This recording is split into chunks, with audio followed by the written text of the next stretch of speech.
Hey guys, Ken from Subispeed. We're going to be doing a little bit of work on our 2015 WRX to get it prepped for the Ultimate Track Car Challenge over at Virginia International Raceway. So we're going to be installing a Mishimoto top mount intercooler and Chargepipe kit. This is going to allow us to get some more power out of that FA20 once we get it tuned. So let's jump right in and get started. First thing you're going to want to do is remove your air scoop.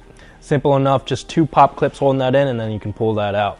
Once that is removed, we can move on to the 2 10mm bolts that are holding in your radiator fan.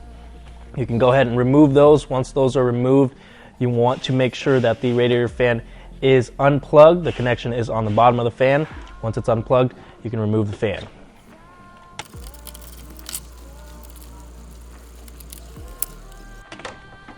There we go. Now that the fan is removed, you have access to everything you need. Now the whole install can be done from the top side of the engine bay, but you're going to see some shots from underneath just to give you a better visual. Once the fan is out of the way, you're going to be looking to remove 3 hoses. These 2 hoses going in your intake and the hose going to your blow pass valve or blow off valve. So go ahead and remove those 3 hoses.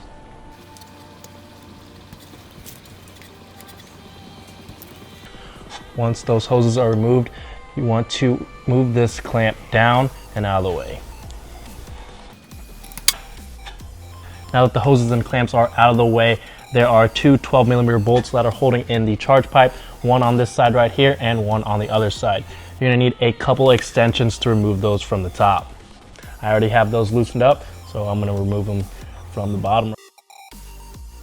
Once the bolts are removed down there, you want to loosen this clamp holding the charge pipe to the intercooler, and then you'll be able to remove your stock charge pipe by pulling up and off the intercooler. Be careful not to damage your radiator when you're removing this.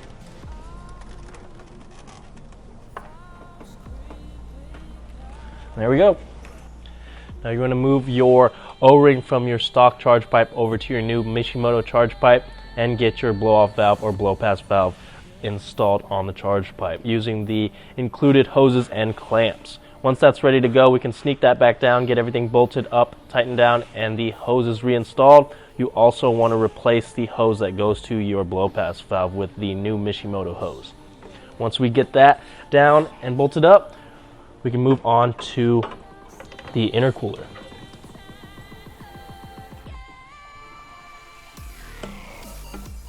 Once you get the charge pipe installed, we move on to the intercooler. Now we have an AVO intercooler installed right now, but the process is basically the same as the stock intercooler. You want to unhook this hose, loosen up the clamp on the driver's side, and you're going to be looking for 4 12mm bolts that are holding the intercooler in place. 1 on the passenger side and 3 on the driver's side. Go ahead and remove those bolts and you should be able to pull your intercooler off.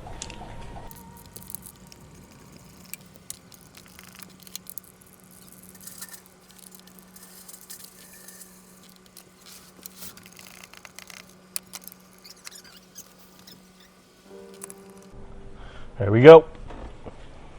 Now that you have your stock intercooler removed, you want to transfer over the bushings from the stock intercooler to your new intercooler, and you want to get the couplers on and the clamps, and then you want to replace the stock passenger side bracket with the supplied Mishimoto bracket, and then get the driver's side bracket reinstalled. Then we can get the new intercooler installed. Alright, when you're installing your new intercooler, you want to grab a helping hand if you can. You also want to spray the couplers with some WD-40 to help slide them into place. You're going to want to get the driver's side in first. It's going to take a little bit of work, but you should be able to work it into place. Once you get the driver's side in place, you can get the passenger side in place and then tighten everything down and bolt up the brackets. You also want to make sure the spacer on the driver's side is installed. Now that the intercooler and charge pipe are installed, we can move on to the air scoop. You need to remove the heat shield, which is held on by 10 clips, and then move on to this piece. There are pop clips and 2 8mm bolts that you need to remove.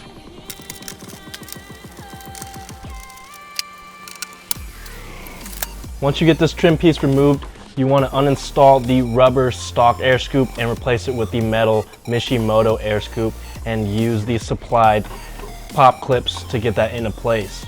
Once that's good to go, you can reinstall this onto the car, and then you want to start installing the air diverter onto your intercooler. I'm going to make sure the spacer on the driver's side is installed, and then get everything tightened down and button back up, and you're good to go for a test drive.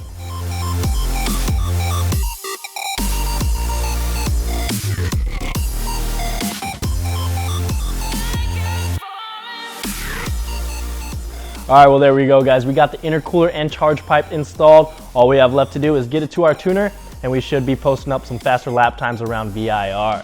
If you want to pick up this kit for yourself, go ahead and click on the top right hand corner of the video. If you guys have any questions at all, feel free to email us, sales@subispeed.com, or give us a ring, 888-885-2002. And as always, don't forget to like and subscribe for more videos on your 2015 WRX and SCI.